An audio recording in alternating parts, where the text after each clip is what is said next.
For now, let's hear from Ben Johnson, the Bears coach, and Caleb Williams, Bears quarterback, on the sudden end to what was a very special season for the Chicago Bears. It's the NFL, right? You make it to the tournament like this, and the moment we knew we had to win 4 in a row to actually feel good at the end of the thing, and we didn't get that done, and so this is what happens: is it ends abruptly, and it was a special year, and this will be hopefully a feeling in this locker room that we won't forget, and we'll be able to use it as fuel going forward. It's a frustration. It's a fire, and those are the 2 words that I go with. So I'm excited though. Also, obviously, not happy about the outcome. Obviously, frustrated about the outcome.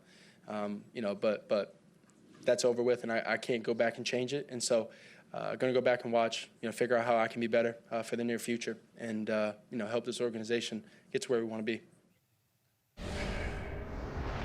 I listened to the full Ben Johnson press conference, and that is a very important quote, that you use it as fuel going forward. But he also said, and this is part of the reality of the NFL now, there's going to be guys who are never back with the team. Yeah, right. It's the last time that group is ever going to be together. Exactly. It's inevitable that changes will be made, Yep. far more than what went on when your dad played, where you could really take the deflation and the inspiration that comes from how 1 year ends and push it all forward, Yeah, because they're right. going to have some changes to make.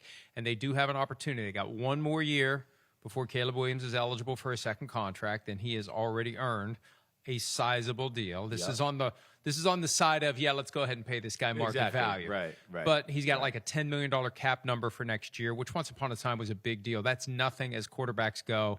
They can load the cannon with some free agents. They can spend some money. Yep. They can do what they think they need to do. And this is where it comes down to Ryan Poles, the general manager, working with Ben Johnson. Where do we need to improve this team? What do we need to do to try to get over the hump next year? And look, there's plenty of time to talk about that, but I'm just curious, your initial thoughts based on what we've seen from the Bears. What's the most glaring thing that they need to address, in your opinion, in order to have a different outcome next year? It's another pass rusher. I think that would be the biggest thing, right? I think you even saw, last night, and you saw during the year, their front 4, I don't think is capable of just getting there consistently on its own, right? You got Montez Sweat, you certainly got him, but I think that would be the big thing. We've heard them right in the market for trading for pass rushers quite a few times the last few years, and it just never has worked out. I think that's probably the first place they go. I think it would probably be a lot of defense. I mean, you look at their offense in general and you go, offensive line's good. Tight ends are awesome. Receivers are awesome. Quarterback is a freaking superstar, a superstar. The quarterback is the tip of the iceberg. He's only going to get better.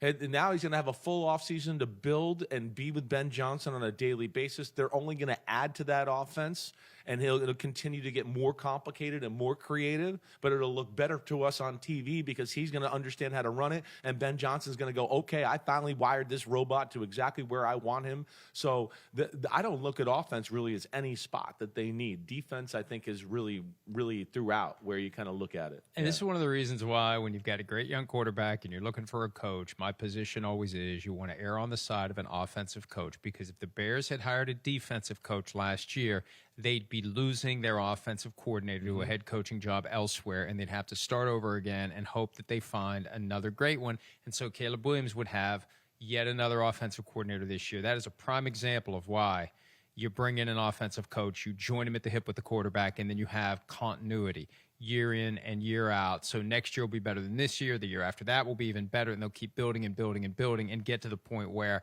whatever Ben Johnson wants to do, Caleb Williams is going to do it. And you throw on top of it that he has the ability to make the plays that you can't coach. That's something else Ben Johnson said last night.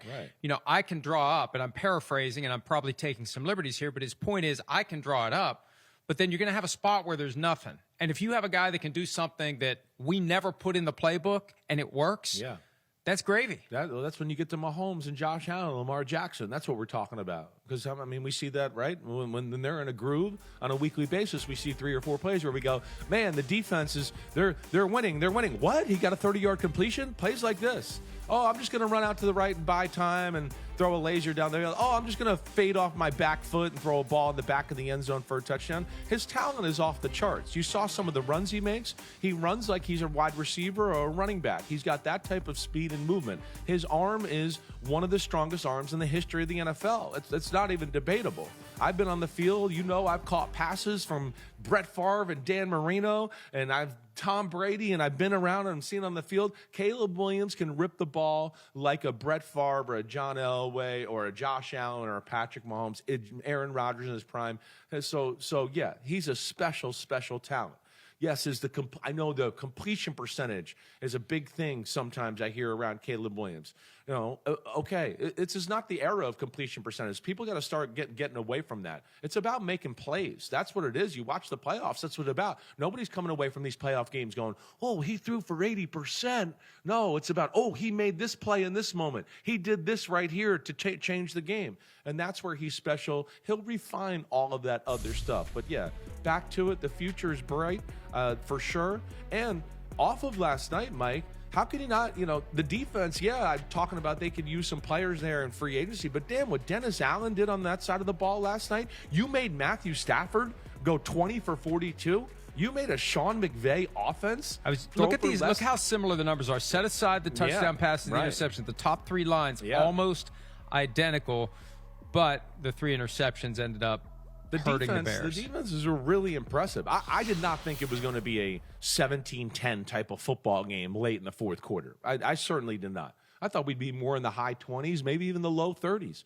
But you saw the defenses had a good feel for how the offenses attack. And we saw, nothing really. We saw a late second quarter, 10-10, okay, great. And then all of a sudden, there's nothing that happened until fourth quarter where the Rams finally put a long drive together to go up 17-10 and do that way. But I was really impressed. How many replays did Tirico and Chris Collinsworth show last night where you saw Matthew Stafford drop back and you went, man, the Bears they're all over them. Whether they're playing zone, the Rams players are breaking out right into Bears players, or they were playing man-to-man. It was like, we know what kind of route you're going to run here. So that was impressive. I was impressed with both defenses last night. I really was. With the amount of firepower, the offensive coordinator, play caller guys, and McVay and Ben Johnson, and then two quarterbacks that we know can throw the ball anywhere, anytime. Yeah, I was very impressed with the way the defenses showed out. Well, especially when my thought was it's going to be the same kind of game as it was last week, where the Bears are going to weather a storm,